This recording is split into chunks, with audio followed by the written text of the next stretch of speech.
Assalamualaikum warahmatullahi wabarakatuh. Kita bertemu dalam mata kuliah gugatan perwakilan kelompok yang kita kenal dengan nama class action.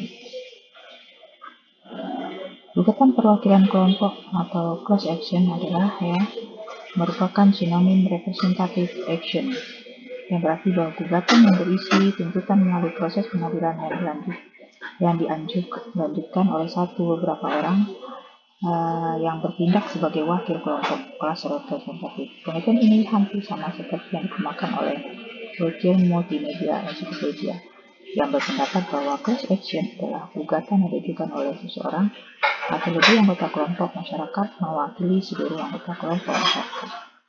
Syarat formil class action. Syarat formil dari class action sesuai dengan yang digariskan dalam Perma nomor 1 tahun 2002 adalah sebagai berikut. Yang pertama adalah keberadaan kelompok ini sesuai dengan adanya kelompok. Keberadaan kelompok ini sesuai ketentuan pasal 2 huruf A dan C Perma terdiri dari dua komponen, yaitu A. Perwakilan kelompok yang terdiri dari orang yang tampil mengatasnamakan diri dalam melakukan tindakan hukum sebagai perwakilan kelompok, yaitu mengajukan gugatan yang diajukan untuk atas nama dirinya dan sekaligus atas nama anggota kelompok. B. Jumlah kelompok boleh terdiri dari satu orang dan dapat terdiri dari beberapa orang. C. Kedudukan dan kapasitas wakil kelompok. Lanjut, anggota kelompok yang tidak setuju diberi hak keluar dari kelompok sesuai pasal 8 ayat 1 dan pasal 8 ayat 2 dan 3. Yang E. Syarat wakil kelompok memiliki integritas moral serta keberanian dan kesungguhan untuk melindungi kepentingan kelompok sesuai pasal 2 huruf C. F. Wakil kelompok dapat menunjuk kuasa atau pengacara dengan hak dapat digantikan oleh orang lain karena menyimpang dari kewenangan kuasa yang diberikan dan merugikan kelompok sesuai pasal 2 huruf B. Yang B. Anggota kelompok. Tadi adalah adanya kelompok, yang di sini adanya anggota kelompok. Nah, tadi jumlah anggota kelompok banyak. Yang B-nya ada deskripsi kelompok. 2. Adanya kesamaan fakta dan dasar hukum, adanya kesamaan jenis tuntutan, dan adanya kelayakan perwakilan. Jadi bedanya antara gugatan sama class action yang dengan yang biasa jelas ya. Kalau di gugatan class action yaitu kasusnya satu, orangnya banyak ya. Orang yang mengajukannya banyak dengan kasusnya satu. Kalau gugatan biasa satu kasus satu orang ya. Formulasi gugatan class action yaitu yang pertama, persyaratan umum berdasarkan hukum acara. A. Harus mencantumkan atas diri penggugat dan tergugat sesuai ketentuan pasal 18 ayat. Kemudian B. Mencantumkan tanggal gugatan. Yang C. Gugatan ditandatangani oleh penggugat atau kuasanya. Ditulis dengan tangan sendiri, dapat berupa cap, jempol, jika penggugat tidak huruf. Yang B. Mencantumkan fundament kompetensi, yaitu istilah posita terdiri dari dasar hukum dan dasar fakta. Yang E. Mencantumkan permohonan petitum, baik yang bersifat pokok, tunggal maupun bersifat tambahan atau subsidiar. Kedua, persyaratan khusus sesuai pasal 3 Perma. Yang pertama, identitas lengkap dan jelas dari wakil kelompok. Yang kedua, definisi kelompok secara rinci dan spesifik, walaupun tidak menyebut nama anggota kelompok satu persatu. Yang ketiga, keterangan tentang anggota kelompok yang diperlukan dalam kaitan dengan kewajiban melakukan pemberitahuan. Yang keempat, posita dari seluruh kelompok, baik wakil kelompok maupun anggota kelompok, baik yang teridentifikasi maupun yang tidak teridentifikasi, dapat dikemukakan secara rinci dan jelas.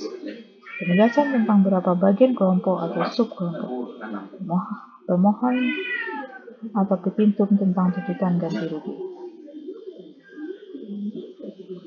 Perkembangan class action di Indonesia.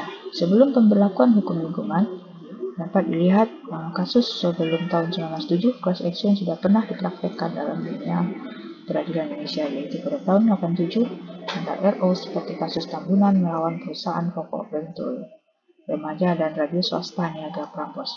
Ada lagi kasus tahun 88 menyusul kasus Mukhtar Pakpahan melawan Gubernur DKI Jakarta dan Kanwil Kesehatan DKI. Kemudian ada lagi tahun 1997 terjadi class action antara YLKI melawan PT PLN Persero kasus pemadaman listrik Jawa dan Bali pada tanggal 13 April 1997 di Pengadilan Negeri Jakarta Selatan. Mana gugatan ini semuanya tidak ada diterima oleh pengadilan negeri. Kemudian ketentuan mengenai gugatan perwakilan kelompok perlu diatur dalam Perma nomor 1 tahun 2002 tentang acara gugatan perwakilan kelompok. Dalam ketentuan Perma nomor 1 2002 mengatur tentang kewajiban pemberitahuan dari kelompok dan memberi kesempatan untuk keluar dari gugatan class action bagi anggota kelompok.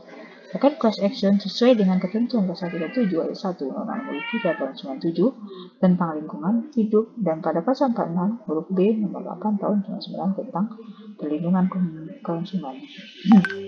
Permasalahan gugatan class action ya, dalam gugatan class action di Indonesia berdasarkan hasil kajian dari AICA, yaitu kepentingan dari Indonesian Center for Environmental Law tahun 2002 terhadap kasus class action ini yang sedang atau dalam proses pengadilan sering terbitnya Perma nomor 1 tahun 2002 tentang acara gugatan perwakilan kelompok menemukan beberapa permasalahan, yakni yang pertama tentang surat kuasa dari anggota kelompok kepada perwakilan kelompok. Yang kedua, pada umumnya dalam surat gugatan yang diajukan tidak menjelaskan karakteristik dari sebuah gugatan yang menggunakan prosedur class action. Ini tidak mendeskripsikan secara jelas tentang definisi kelas. Kemudian yang selanjutnya mempersamakan gugatan class action dengan gugatan legal standing. Yang berikutnya tentang prosedur acara pemeriksaan. Berikutnya tentang notifikasi atau pemberitahuan.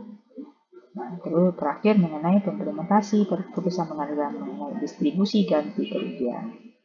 Contoh gugatan class action, contoh kasus yang dikabulkan bisa kita lihat yaitu kasus warga Bukit Duri terhadap Pemda DKI Jakarta yang dikabulkan, mana warga Bukit Duri mengajukan gugatan class action terhadap Pemda DKI Jakarta atas putusan pengusuran kawasan pemukiman warga normalisasi Kali Ciliwung. Pengadilan memutuskan untuk mengabulkan gugatan warga Bukit Duri pada Oktober 2017. Dan contoh kasus yang tidak dikabulkan yaitu class action lokalisasi Doli Surabaya yang ditolak, yaitu bulan Juli ratusan warga lokalisasi Doli yang bergabung dalam Forum Pekerja Lokalisasi mengajukan gugatan class action terhadap Pemkot Surabaya dan menuntut ganti rugi sebesar 270 miliar. Pihak pengadilan yang di Surabaya memutuskan bahwa gugatan tersebut tidak sah karena tidak dapat dikategorikan sebagai gugatan kelompok. Pihak penggugat pun dinilai tidak mampu menjabarkan tuntutannya secara jelas dan detail. Ini sama ya, cara mengajukan gugatan class action sama ya ke pengadilan. Prosesnya juga sama. Beda kan gugatan biasa dengan gugatan class action. Di sini pembedanya ya, di mana gugatan perdata biasa diajukan oleh satu orang atau lebih kepada satu orang. Kemudian persisian dengannya. Kemudian kalau class action diajukan oleh kelompok yang diwakili oleh pemerintah kelompok di mana memiliki kesamaan fakta atau kesamaan dasar hukum karena sama-sama menerima kerugian yang nyata. Kalau gugatan acara perdata biasa, alasan diajukannya gugatan karena timbulnya suatu perselisihan yang timbul atas hubungan hukum dan mereka yang tidak bisa hadir lagi diselesaikan melalui jalur damai. Kemudian kalau di gugatan class action, kerugian yang nyata karena timbulnya suatu kerugian yang nyata antara anggota kelompok dan wakil kelompok atas tindakan atau perbuatan tergugat. Surat kuasanya memakai surat kuasa khusus apabila nantinya penggugat diwakili oleh kuasa hukum.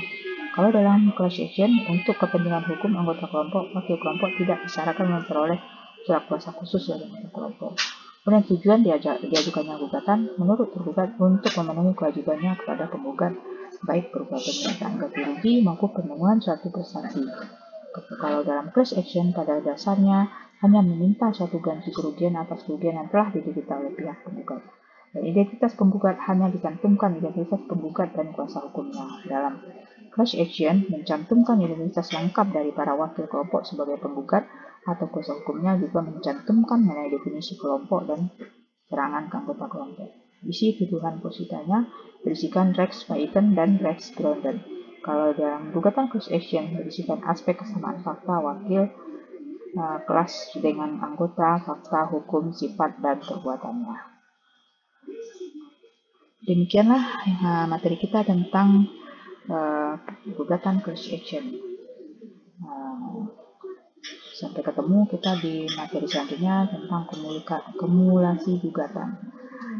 Demikian pemaparan saya dalam materi gugatan class action ini. Assalamualaikum warahmatullahi wabarakatuh.